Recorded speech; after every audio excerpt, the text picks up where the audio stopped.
St. Patrick's Day started as a feast day, and it was a day for the Christians to remember the life of St. Patrick in the 5th century. It was a religious holiday way before it ever became a cultural one. In fact, by the 9th and 10th century, it was already an established and recognized holiday on the Christian calendar.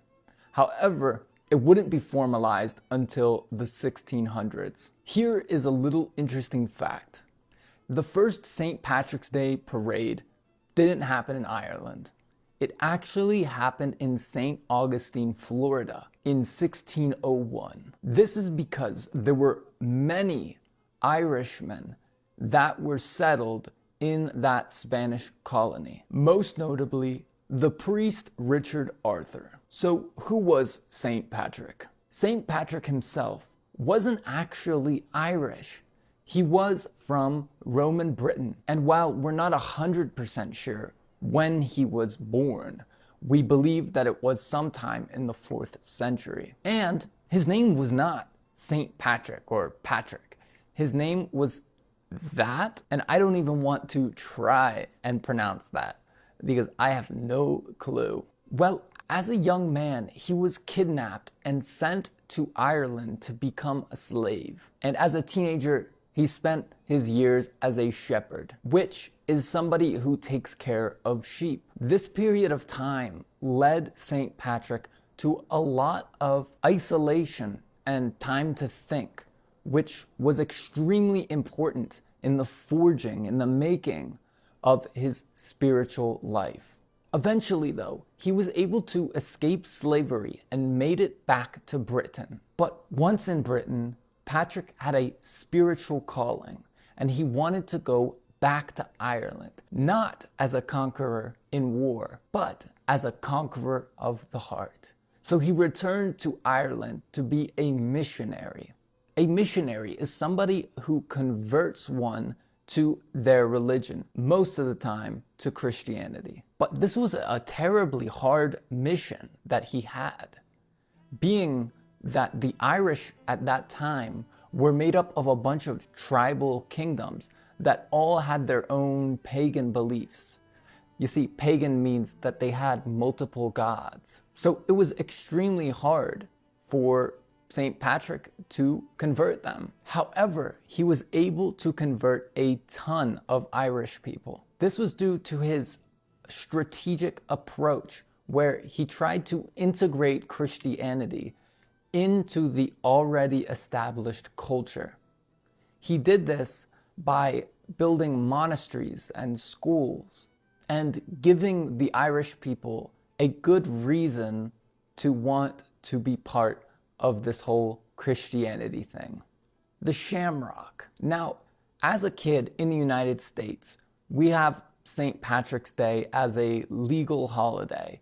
And so as kids, we all kind of celebrate it, but we didn't really know what it's about. However, the shamrock was something that always appeared in the classroom. And in school, they taught us that it meant something like luck or Irish heritage. But for St. Patrick, it was something more symbolic and spiritual. You see, St. Patrick used the shamrock to teach the people of Ireland about the Trinity. It represents Irish identity. Regardless, today it is seen more as a symbol of Ireland and St. Patrick's Day than it is for the Holy Trinity. So what about wearing green?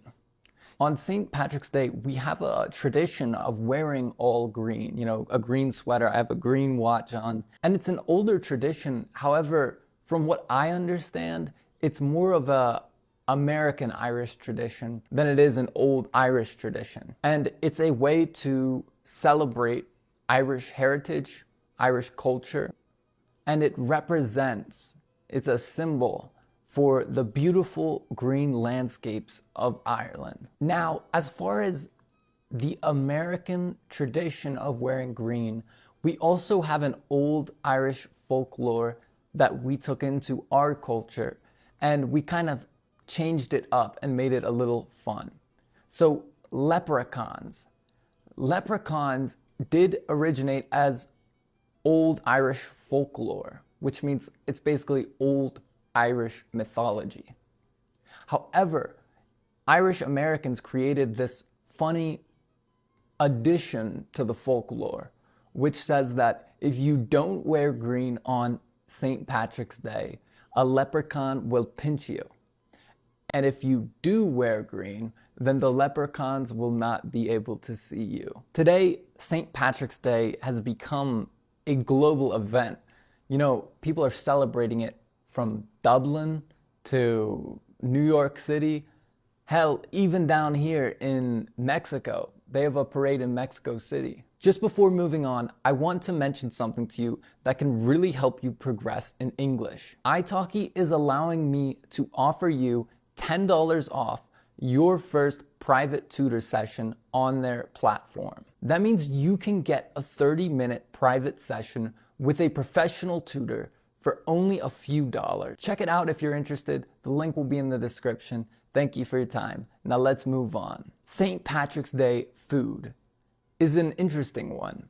You see, in the United States, and from my understanding, this is a Irish American thing, as opposed to saying it's an Irish thing. We eat corned beef and cabbage. From what I have heard though, traditional Irish cuisine on St. Patrick's Day might be something like Irish stew or soda bread or colcannon. But I don't know.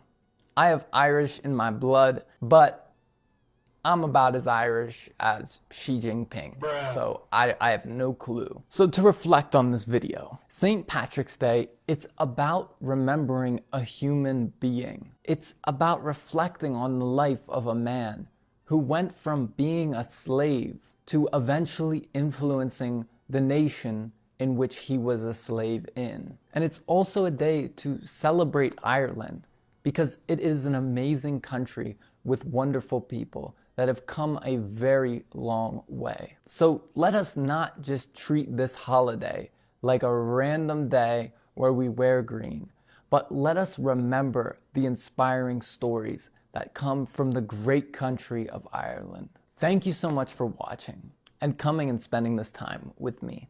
I hope that you've been able to learn some vocabulary. And if you want to review some of the vocabulary mentioned in this video, please go down to the link below where I will provide you a deck of flashcards that I made just for you with the vocabulary of this video. It was a pleasure seeing you again, friend. Have an incredible week, and we'll talk very soon. Goodbye.